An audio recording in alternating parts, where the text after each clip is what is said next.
It's a beautiful sight outside, beautiful weather here at the Kennedy Space Center, where we welcome you for our live coverage of NASA and SpaceX's launch of Crew-5. I'm Daryl Nail, and with me is NASA astronaut Bob Behnken, who along with Doug Hurley were the first astronauts to fly Crew Dragon into space. Bob, it's great to have you here. You were part of that historic flight. And now here you are back helping us with our launch commentary for today's mission. Well, thank you, Daryl. I'm super excited to be here. A beautiful day to relive my launch experience. Looking forward to it. You certainly will remember this experience well. We've got video recorded from just less than an hour ago of Crew-5 getting suited up in that historic suit-up room. And there you see them. Everything went smoothly. You can see the astronauts there in their spacesuits after getting them fitted and Core tested. Countdown, and those T-minus 3 hours and 23 minutes. The displays are configured for crew ingress on schedule. That's our launch audio. We're going to pause whenever that comes up. But tell me a little bit about those custom flight suits, Bob. Well, Daryl, I've heard those suits referred to as space tuxedos by some of the SpaceX team, and they are custom fit, and they are, you know, what the crew needs to wear in case there was any sort of an issue inside of the capsule. And here they come, Crew-5. Crew they're ready for crew arrival, and crew are walking out of the O&C room now, on schedule. Indeed they are. And there they are. The astronauts of Crew-5 taking their first steps outside as they head to the pad. From left to right, cosmonaut Anna Kikina, Josh Cassada, Commander Nicole Mann, and Koichi Wakata.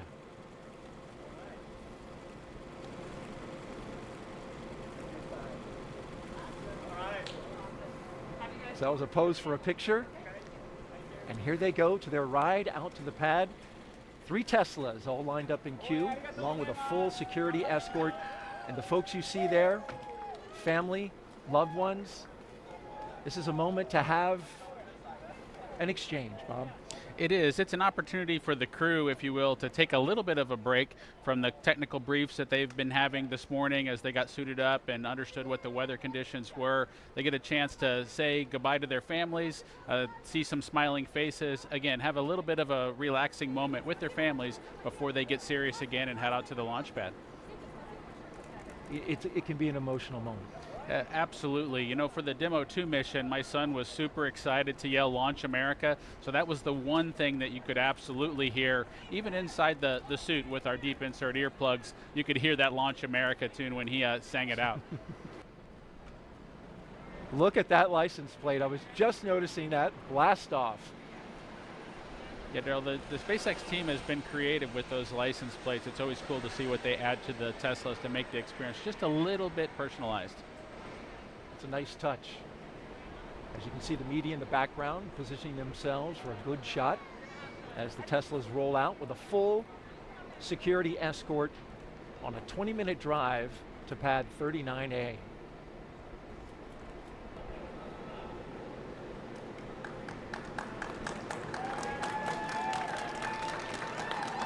And there they go. Core on countdown, T-minus 3 hours and 15 minutes. Crew are beginning their transport from the O&C room to the pad, right on schedule.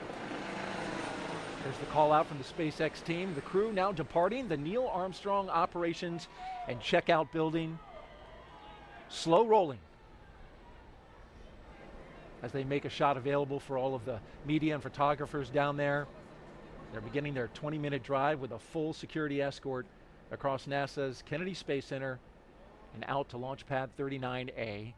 The track they're taking goes through the industrial area and then gets out to the NASA Causeway and the Kennedy Causeway.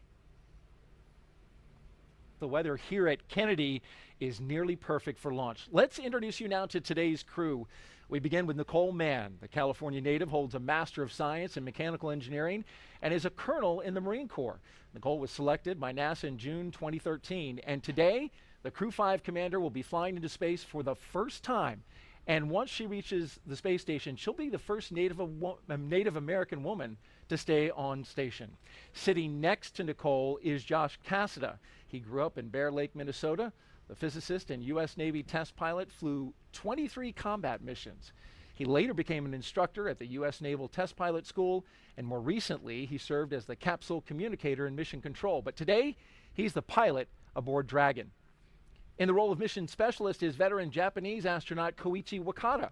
Altogether, Koichi flew 4 space shuttle missions, a Roscosmos Soyuz, and was on a long-duration stay aboard the International Space Station. Altogether, Koichi has spent 11 months in space, the veteran.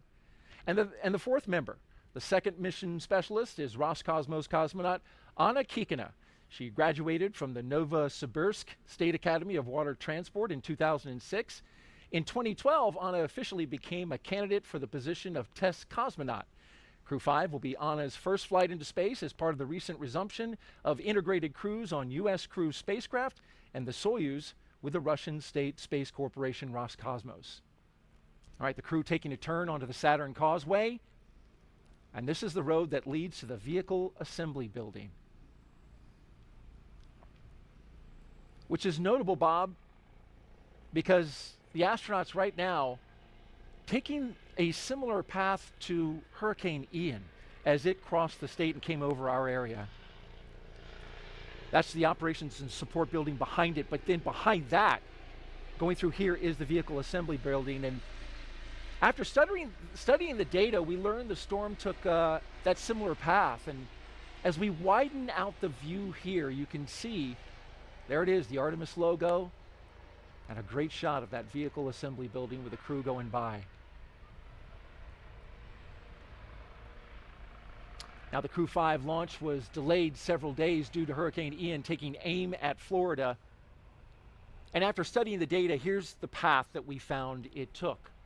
Take a look at this graphic put together by meteorologists with satellite data. It shows the track through the state.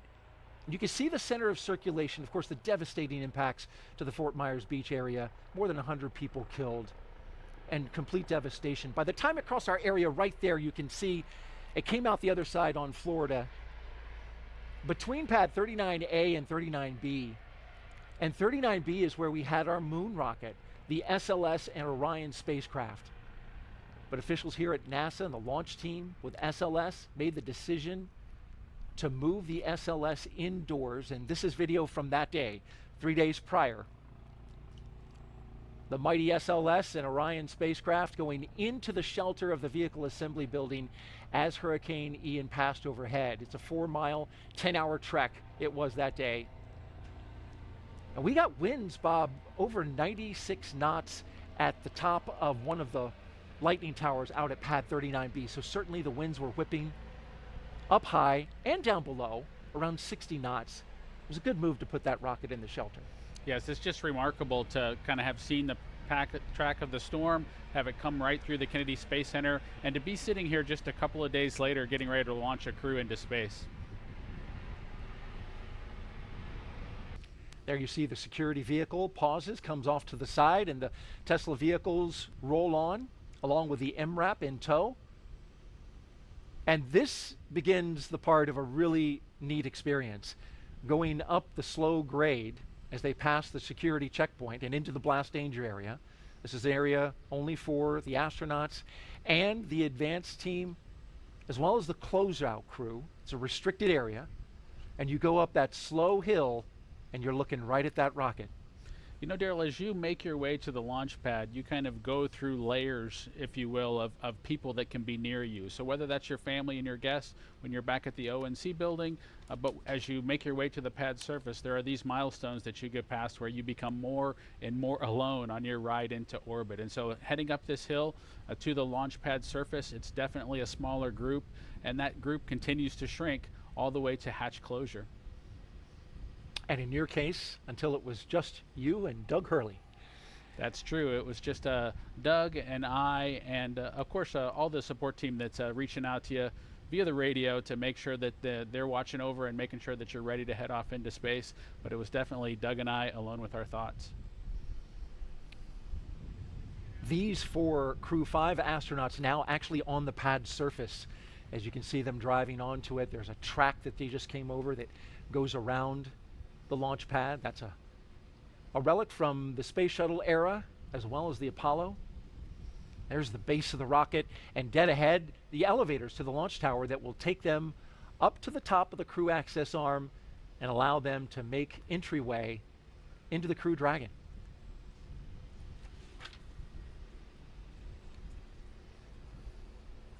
And at T-minus 2 hours and 55 minutes, we'll get that announcement that the crew has arrived, so they're a little early. You can see the flags flying and the clock ticking down. If you're just joining us, you're watching live coverage of SpaceX mission known as Crew-5 as we watch the first 2 astronauts walk out onto the pad surface, getting ready to do what, and I have to admit, I have to attribute this, the rocket recline. There it is. I like the way they did it kind of in coordination as well. I think that was something that Doug and I didn't quite nail on the Demo 2 mission, but I appreciate them getting it sorted out by Crew-5. That was Commander Nicole Mann and pilot Josh Cassada that just took that look up, and I mentioned the attribution. That was our voice of mission control. Rob Navius came up with that phrase, so got to give him credit for that, the rocket recline. We'll get the next 2 mission specialists who will do the same move, but for now, they'll go into the elevator, the same elevator, Bob, that you rode on 2 missions aboard the Space Shuttle and Crew Dragon. That's true, Daryl. That elevator there on the 39 Alpha launch pad is just a wonderful experience to kind of be able to bring it back into the game and be able to fly kind of, if you will, slowly up to the pad surface before making a stairway walk up to the actual location where you walk out to the Dragon capsule. And there we see the top of the elevators where they'll walk out, and this is something that they have rehearsed a few times. Certainly we were here when they rehearsed it the other day during what's called a dry dress rehearsal. Yeah, the crew has been through this before, and like I mentioned a little bit earlier, it is really important to kind of get the nervousness out, to have done these operations once before. We can see Nicole and Josh there as they've made their way out of the elevator. They'll walk around the back and make their way up the stairs to the actual walkout area where they'll potentially have a chance to make a phone call, reach out to their family one more time before heading out to the White Room itself and climbing into the ship. And the closeout team right behind them from SpaceX as they greet some of the members of that team with some fist bumps. The telephone you mentioned, Bob, is there on the right-hand side of that hallway there. But what I notice is the astronauts tend to pause right about here because it looks like that is a spectacular view. It is, Daryl. It is their chance. Of course, you know, you mentioned the rocket recline where they're able to look up at the rocket. They're kind of co-level with the vehicle at this point. They're able to look out, see the ocean, see the rocket, see the capsule itself before getting ready to kind of take that next step and head into the vehicle. And there you see one of the astronauts doing just that. To the right, they are looking out over Launch Complex 39A and the Space Coast. No doubt having a view that is similar to this from our flight ops team here at Kennedy. What a great shot. On the left there, you've got the launch tower, and that is the crew access arm that bridges the gap between the launch tower and the rocket on the right. And you can see, Daryl, the second 2 crew members getting ready to do their rocket recline, if you will, and get a chance to look up at the vehicle. I know they're excited to get their chance to climb in and strap down. Not quite as perfect and in sync as Josh and Nicole were, but they did a great job. Again, better than Bob and Doug. So better than Bob and Doug, but not quite as tightly choreographed as Nicole and Josh. They nailed it. Nonetheless, they get a great view right before they make their way into their spacecraft, and that will ultimately take them into space. We've got a split screen now. The 2 mission specialists on the left, and to the right, we're tracking our pilot and commander.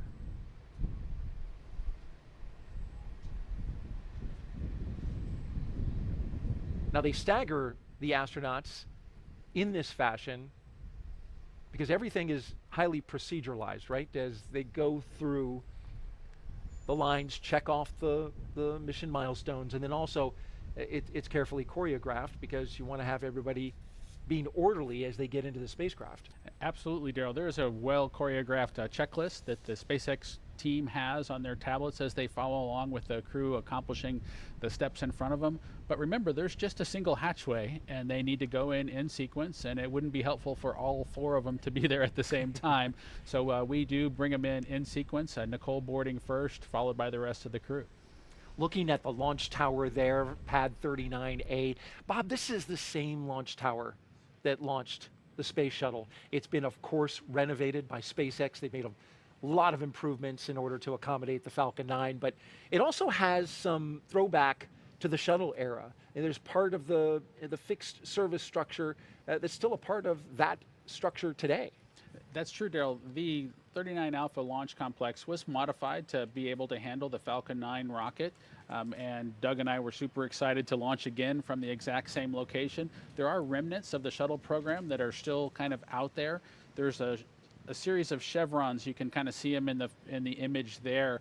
The kind of the yellow pathway, if you will. The crews go in the opposite direction there. Those chevrons point towards the slide wire baskets that they would use if they needed to do an emergency egress off the pad surface. Those slide wire baskets are a legacy item from the shuttle program. And here we go, the first 2 astronauts to board Crew Dragon. On the left, Josh Cassada, and on the right, Commander Nicole Mann. All smiles as they make their way down the crew access arm. You can see the fist pumps. They're definitely getting excited now as they get ready to board the ship. And they make their way into what's called the White Room.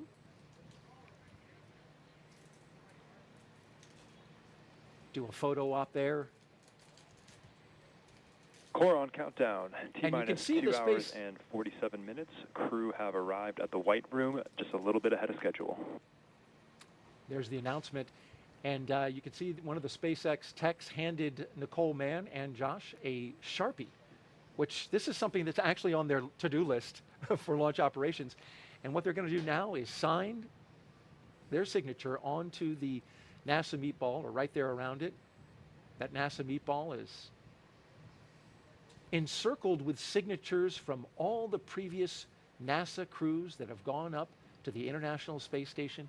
That signature would include yours, Bob, as well as your wife, Megan MacArthur.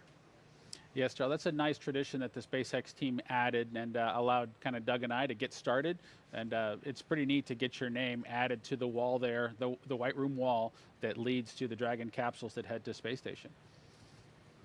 And there you see her putting her signature, making the way around the NASA meatball, handing off the pen to Josh. And to the right, you see the SpaceX logo for their commercial missions. They're also starting a set of signatures, which is a great sign about starting to establish that economy in low Earth orbit, the commercialization of low Earth orbit. It's exciting to see the economy in low Earth orbit continue to grow, Daryl. It's also exciting to see the cadre of astronauts continue to grow and view that group as our partners of folks who've been to low Earth orbit, who've been into the black of space, and it's just exciting to see that group continue to grow. Our launch weather officer for today, Brian Sizik, from the 45th Space Wing, telling us that we've got a nice high pressure system in the area, Bob, that's keeping everything clear as the first astronaut climbs Station's aboard. core on countdown at T-minus 2 hours and 44 minutes. Crew have begun ingressing Dragon. And here come our second 2 astronauts, mission specialists Koichi Wakata and Anna Kikina.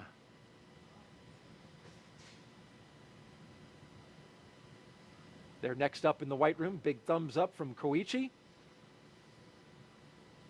He's the veteran of this group, Bob. We got 3 first-time flyers and a guy that has a lot of experience in space. That's true, Daryl. You know, Koichi was in the astronaut office when I arrived a couple decades ago, you know, just having joined and trained as a shuttle astronaut, getting the opportunity to fly on his 3rd space vehicle kind of going forward here. It's got to be exciting for him to try on a new spaceship. And making his 5th flight into space.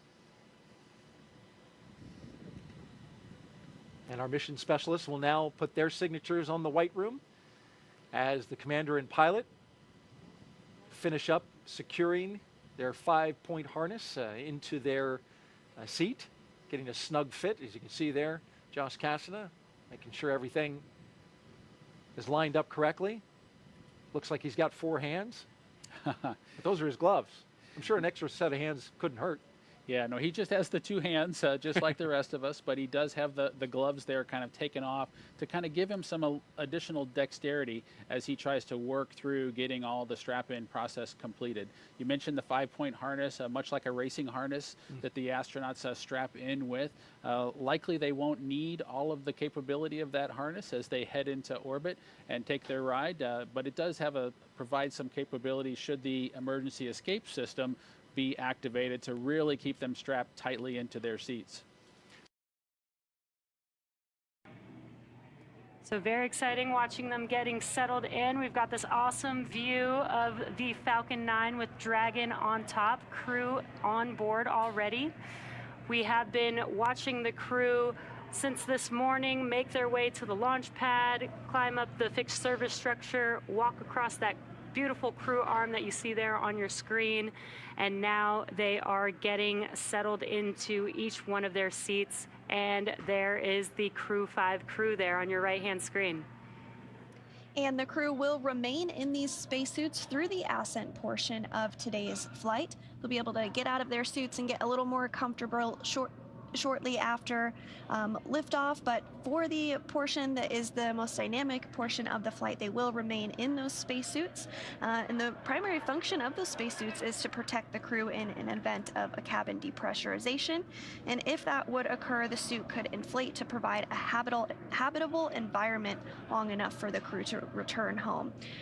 Not only is today an exciting day because it's launch day, but it's also a pretty exciting year, as this year marks Dragon's 10th year in operational flight. It took a lot of love and dedication to get here today, and we are still learning and innovating from each launch. From the beginning, Dragon was designed to eventually fly people. The Dragon hanging from the ceiling next to us was initially flown to certify SpaceX for cargo missions to the space station over 10 years ago, which flew in 2010. Yet a window was added to hint at our plans for flying crew in the near future. Now, of course, the Dragon behind us and the Dragon supporting today's mission, taking Crew-5 to the space station, are very different, a testament to how far we've come. It's been a little over 2 years since we flew Demo 2, which was on May 30th of 2020. And since then, SpaceX has been regularly flying crew missions for NASA to and from the International Space Station at an average cadence of 1 flight every 6 months since Crew-1. Dragon, ready for comm checks. Copy, Dragon. Stand by for umbilical comm check. And we did just hear those words that comm checks will be starting here shortly. Now on your screen, you're seeing some waves, some thumbs up, some goodbyes to the team on the ground. Once they close this hatch. PLT, MS1, MS2, comm check. CDR has you loud and clear. PLT has you loud and clear. MS1 has you loud and clear. MS2 has you loud and clear. Core, loud and clear. Umbilical comm check is complete. Stand by for ground station comm check. We did discuss Dragon, SpaceX. Confirm crew displays are configured for launch. Rocco, we would like to give a huge thanks to the NASA and SpaceX team, the thousands of people for their development, preparation, and training in getting Endurance and Crew-5 to the launch pad today, and your continued support in helping to make this a successful mission. We look forward to joining the rest of our Expedition 68 crew members aboard the International Space Station. And a special thanks on behalf of all the crew to our family and friends. It is your love and support that help make dreams come true. Now let's do this. Crew-5 displays are configured for launch. Copy, and Nicole, Josh, Koichi, and Anna, on behalf of the entire team at SpaceX, good luck, Godspeed, and enjoy the ride. And those words from Nicole Mann, the first female commander of a Dragon, as she thanked the many folks that have helped get them to this point. Dragon is in, configured for terminal count. Launch teams continue to report no issues, and everything remains green and for an on-time launch. Retract has started.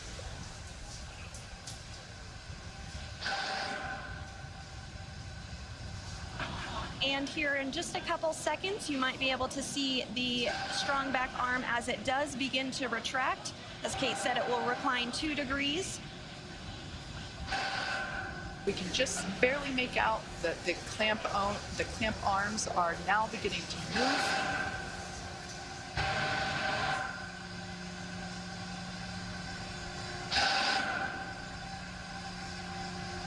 All right, now that those clamp arms are removed, as Sandra said, this will retract by 2 degrees, and then at liftoff, the strong back will retract another to 45 degrees, allowing Falcon 9 to clear.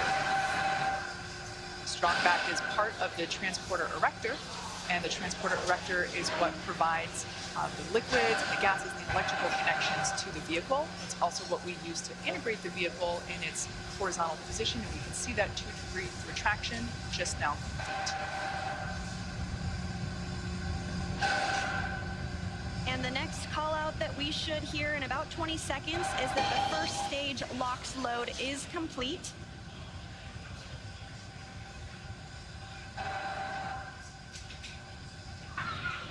Stage 1 LOX load is complete. And there we go, all of the oxidizer loaded on stage 1. Soon we'll hear that stage 2 LOX load is complete, and that will be the last propellant call out we'll hear today. Now less than 3 minutes until launch. Dragon is in terminal count and is on internal power. All right, there we heard the good news that Dragon is now on internal power.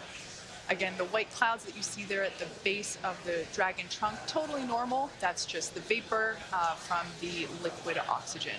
Again, second stage now wrapping up its LOX load.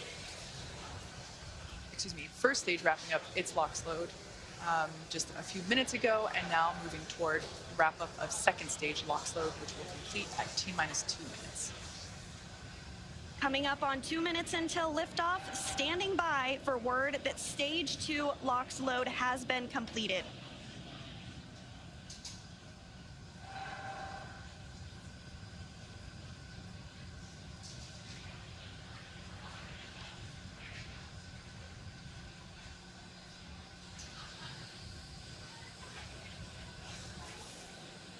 Dragon is in auto idle. Stage 2 LOX load is complete. There we heard the call out. Falcon 9 is now completely fueled. All of its propellants, so Gas closeouts are starting. Expect loud ending. all of its propellants, and we can see that leftover liquid oxygen now being vented or released, now flowing further away from the vehicle. So nearly 1 million pounds of liquid oxygen in RP1 now on board Falcon 9. It is fully loaded and ready for launch.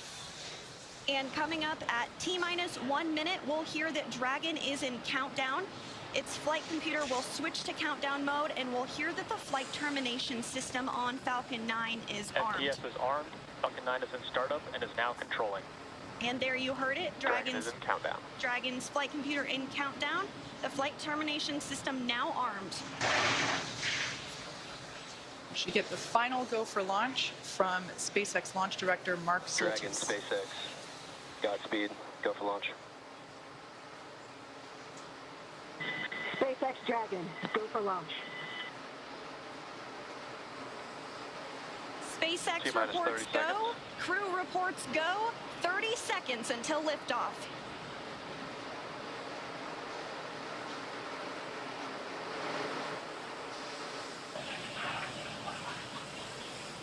T-minus 15. 10, 9, 8, 7, 6, 5, 4, 3, 2, 1. Ignition. Engines full power. And liftoff.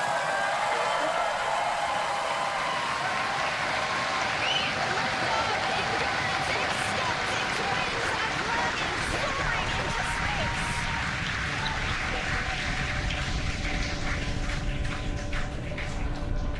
Stage 1 propulsion is nominal. Vehicle is pitching downrange. Stage 1 propulsion is nominal.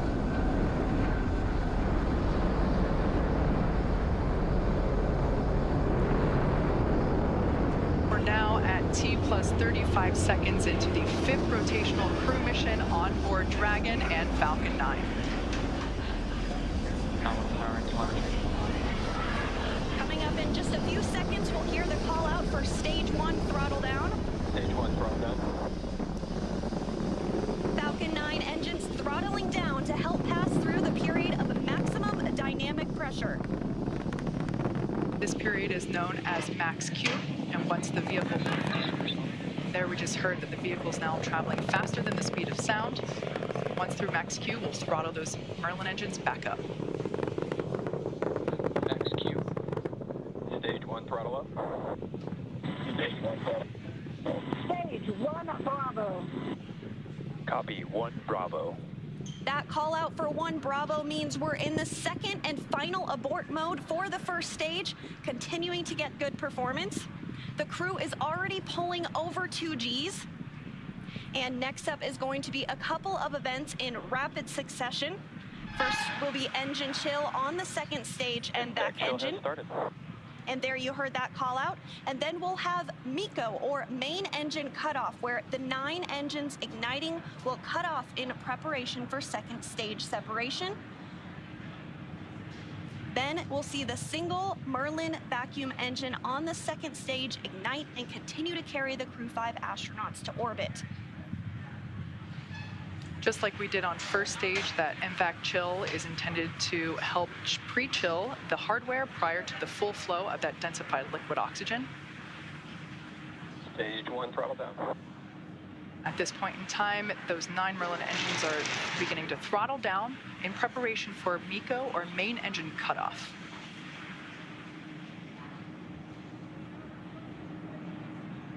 Standing by for MECO.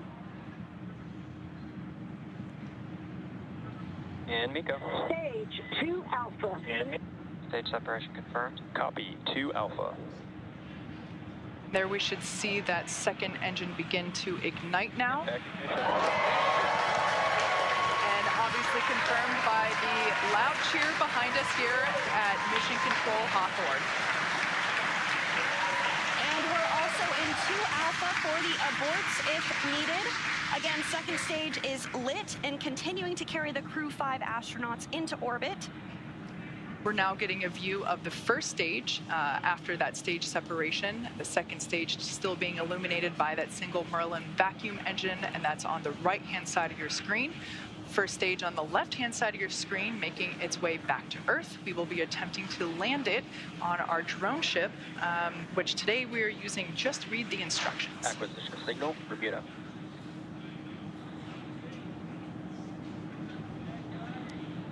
And we did hear that acquisition of the ground station in Bermuda. The first stage is continuing to make its way back to Earth, and the second stage is going to continue. Trajectory nominal. Another good call, trajectory nominal. Dragon copy. Confirmation there from Commander Nicole Mann. You can also sort of see the Space Coast there in the background of the first stage on the left-hand side of your screen. It also looks like you can actually see the thrust plume created by the first stage as it's now rotating just out of screen. Second stage is going to continue firing until a little over 8 minutes into the flight, really doing the heavy lifting now, getting the crew into orbit. Everything continues to look nominal on both first and second stages. As I mentioned before, the first stage will be making a landing on one of our drone ships, which is currently parked a couple hundred miles off the coast of Florida in the Atlantic Ocean. So we can see now that... Dragon, SpaceX, trajectory nominal. Good confirmation there that we have good trajectory. The second stage now traveling over 5,400 miles per hour. Crew is pulling a little more than 1 G right now. That's going to continue to ramp up. peaking just before we get to second stage cutoff here in just a few minutes from now.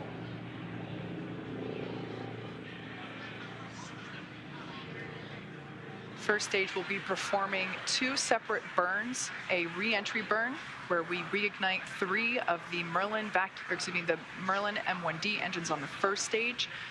We ignite the center engine and 2 radial engines to help slow it down as it re-enters the Earth's atmosphere.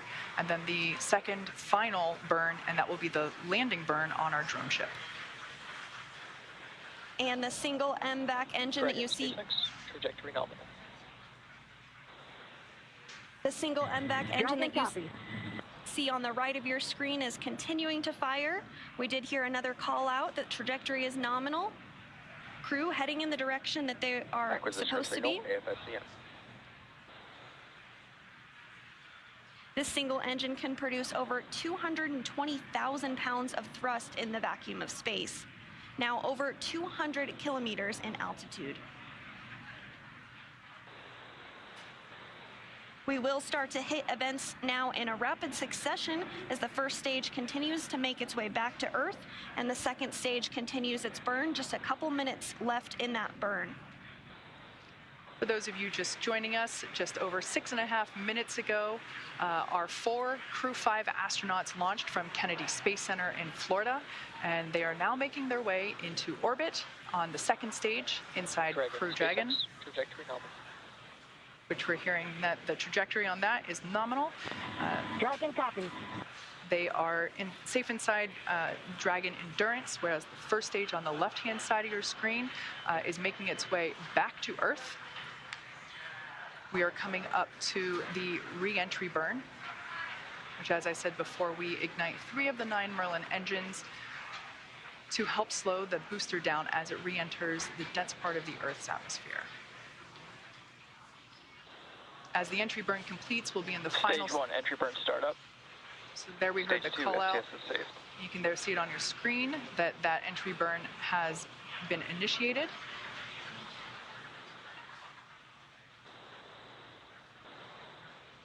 And as that entry burn completes, we'll be in the final different abort phases here shortly, which essentially correspond to areas along the very northeastern seaboard of the U.S. Stage 1, entry burn shut down. Great news, that entry burn was shut down, and then those last all the way across the Atlantic off the coast of Scotland for those abort zones.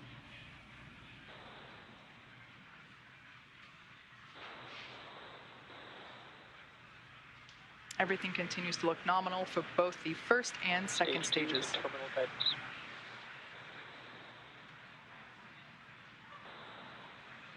And the crew with the second stage still attached is now traveling over 13,000 miles per hour. We're about 10 seconds away from SECO 1. Copy, Shannon. Shannon, Stage 1, transonic. That call out for Shannon, Ireland, indicative of our final abort zone. After this, we'll see second stage shut off, and we'll be listening for confirmation of a good orbit, which tells us the crew and Dragon are exactly where they need to be. And there we had confirmation that the Stage MVAC 1 landing burn. has shut down simultaneously. The entry... Dragon SpaceX, nominal orbit insertion. And you heard that call for a good insertion. We will coast for a few minutes. There we can see the drone ship coming into view as Falcon 9 attempts. Stage 1 landing leg deploy. You can see those landing legs have now deployed.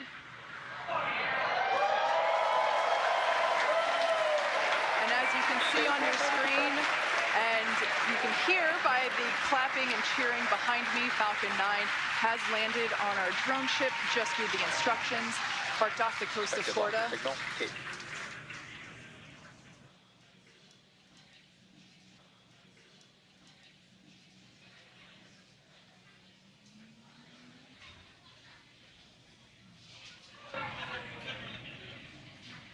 And there is separation. Dragon separation confirmed. And Dragon, decision instructor. Dragon copy, Dragon this year, launch director on Dragon. On behalf of the entire launch and recovery team, it was an honor and a pleasure to be a part of this mission with you. And while October 3rd may belong to the Mean Girls, October 5th will forever belong to Crew-5. Godspeed, Endurance. Cheers.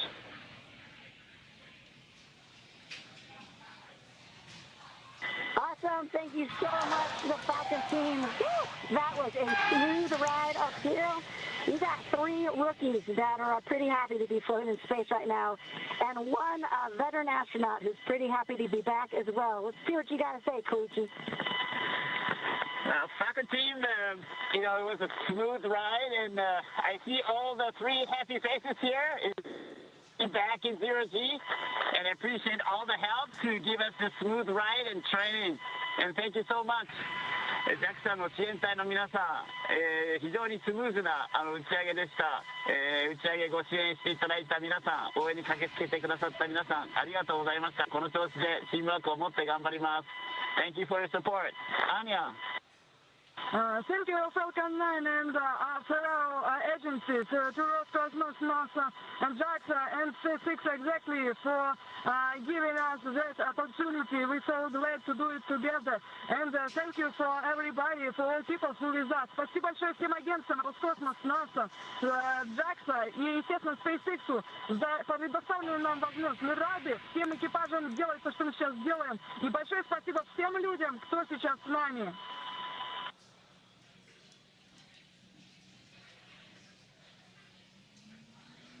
Some really nice words there from the Crew-5 crew, as well as... And Dragon, Falcon 9, see you. Thanks for the words. Had a great ride. Have a good mission. We'll see you later.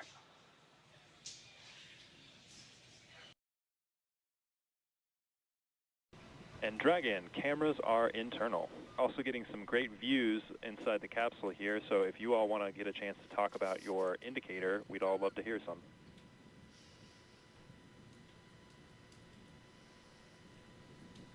Absolutely, Mike. So, a couple years after he come up with his groundbreaking theory of special relativity, Albert Einstein, in his mind, still had a couple loose ends to tie up. While he was sitting in the patent office, because he wasn't famous yet, definitely should have been, he had what his happiest thought of his entire life. That thought was, person in free fall doesn't feel their own weight. That thought, along with some others that he built upon, led to general relativity and our understanding of gravitation and curvature of space-time. We're experiencing Einstein's happiest thought continuously, like the International Space Station has been doing for over 20 years. On Crew-5, call this little guy our free fall indicator. We're here to tell you there's plenty of gravity up here. In fact, that's what's keeping us in orbit right now and preventing this trip on a Crew Dragon from being a one-way trip. A little bit like life. We live in the same world, we live in the same universe. Sometimes we experience it in a very different way from our neighbors. We can all keep that in